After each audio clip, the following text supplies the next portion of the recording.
conversa ou a capacidade de comunicação do médico com ele era zero. Isso começou lá na época do Freud, lá no início do século XX, em que as pessoas iam conversar e falavam sobre as suas necessidades.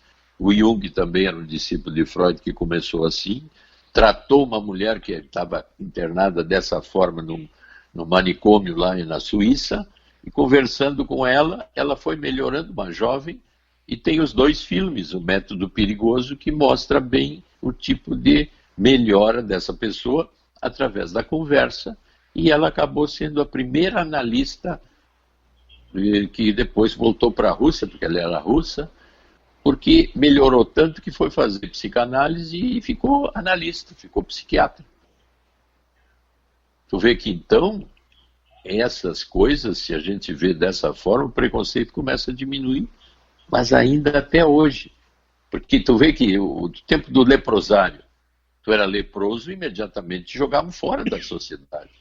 Tu era louco, é fora da sociedade. Então o preconceito ficou ainda, mas hoje muito mais diminuído, né? Sim, se a gente for levar em consideração que os grandes líderes de quase todos os tempos sempre foram psicopatas, então tinha que ser jogado fora a sociedade, né? Tu vê que até hoje nós temos o leprosário aqui de Itapuã. Sim. E ainda tem pessoas que vivem lá daquela época, porque se acostumaram e não tem outro sentido de vida.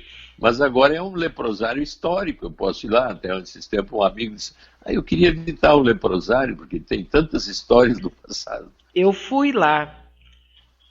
Eu estive lá. Tu esteve. É Quando muito interessante e assim a sensação que a gente, porque eu estive junto com uma pessoa que conhecia a história e tal, e aí ela foi nos contando algumas coisas, aliás, muita coisa, e assim é fascinante de conhecer, olhar, saber assim o que aconteceu ali, né? E eu acho que nós tínhamos que ter muito mais acesso a esse tipo de situação para poder conhecer melhor, porque o fato é que a gente conhece quase nada da nossa história, então a gente não respeita. Que a gente não pode respeitar o que não conhece e o que não ama. Isso. Eu me lembrei agora que quando eu trabalhei no Hospital São Pedro, fim da década de 70, início de 80, tu sabe que tinha 5.000 doentes lá. Hoje tem 600. Por quê? Porque principalmente das comunidades que podem ser atendidas no interior, porque antes as famílias chegavam lá e largavam os doentes. Exatamente, tem era um gente depósito. Até hoje morando lá, com 70 anos, porque não sabe nem a origem. Exatamente, perderam totalmente o contato, né? E hoje tem 600 ou 700 doentes só. Eu me lembro, o Juqueri, em São Paulo, na época, tinha 25.000 doentes. Olha o que é uma cidade com 25.000 habitantes. É enorme, né? Pois o Juqueri era assim. Hoje eu acho que nem existe mais uma quantidade nem próxima disso lá em São Paulo. Por quê? Por causa da medicação e do tratamento ambulatorial nos lugares onde a pessoa é de origem. Agora, se a gente continuar com alta repressão do tipo sexualidade, como estão pretendendo, eu acho que esses espaços de depósitos de doentes mentais vão ser reabertos também. Aí surge o que a gente sabia já no fim do século XIX e XX, que era a volta das grandes histéricas, né? Sim, e dos grandes sequelados, porque a sexualidade é uma questão importante, não é? Por exemplo, naquela época os tratamentos eram assim, a cunhada tinha uma ideia de desejo do cunhado e aí ficava cega ou hemiplégica. Ou o quê? Hemiplégica, quer dizer, paralítica de um lado. Porque o desejo, eu desejar o meu cunhado, ou sei lá, o vizinho, era uma proibição no sentido sexual tão absurda que eu chegava a ter problemas físicos para fugir daquele desejo. Então, por isso que eu estou dizendo, se nós proibirmos os jovens de expressar suas vivências sexuais e afetivas que começam na adolescência, Aí nós vamos ter que ter uma rigidez como era no fim do século XIX e início do XX. As Sim, vai pessoas começar. simplesmente enlouqueciam, Sim. porque era proibidíssimo pensar em sexo ou imaginar coisas sexuais. Sim, o número de pacientes que tinha, tipo assim, eu fui. O diabo me pegou porque eu comecei a ter. Como é que é quando o jovem tem o primeiro. Orgasmo, É, o primeira primeiro vivência orgasmo. erótica, mas É, aí sim, se é é na religião, é o poluição, demônio né? que está te É poluição, tentando. né? É, É poluição, não é? a poluição noturna. Isso, a poluição noturna.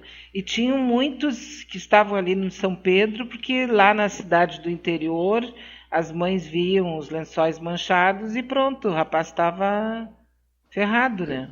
Ele estava ficando Estava possuído pelo demônio. possuído e se fosse Louco. a linha mais religiosa, esse demônio está te tomando conta de ti, né? Aí então tu tem que te tratar para tirar o demônio. Tirar o demônio significa tirar o sexo, né? Sim. E como os padres não podiam ter, porque era proibido pela igreja, qualquer um que chegasse e dissesse, olha, hoje eu tive uma noite maravilhosa, pronto, ia para o inferno. Até tem agora nós falando de sexo, eu estava vendo que foi excluída uma das editoras do Observatório Romano do Papa, por quê? Porque ela publicou uma reportagem em que ela quis dizer que as mulheres católicas que trabalham no Vaticano e que trabalham para os cardeais, para os bispos e tudo mais, elas não têm nenhum tipo de previdência, férias ou coisa parecida. Elas não podem sentar na mesa do almoço ou na janta dos bispos. Elas têm que fazer todo o trabalho doméstico e isso está de acordo com um voto de fé em que a minha vida e o que eu vou ter é depois de morta. Então ela publicou que algumas, inclusive, são abusadas sexualmente. Mas a mulher no Vaticano ainda está no clima da Idade Média. E o Papa Francisco tem posto 2 ou 3 mulheres agora em posições que têm desagradado um pouco a estrutura mais forte. E ela foi Sim. demitida porque publicou uma reportagem dessa. Olha só, né? Que coisa horrorosa isso. Então tu vê que no Vaticano a mulher ainda não é, a alma dela ainda não é bem reconhecida, né? Pois é, mas o que me espanta em tudo isso, e sempre vou morrer uma velha espantadinha, vou morrer espantada. Por que que as pessoas se submetem, doutor Maia? Mas aí é por fé, né? Se eu pegar uma daquelas freirinhas lá e perguntar, mas vem cá, tu trabalha o dia inteiro como empregado doméstico, não tem previdência nenhuma, nem férias, nenhum apoio. Ah, meu filho, mas eu tenho o apoio de Jesus, quando eu morrer eu vou para o céu.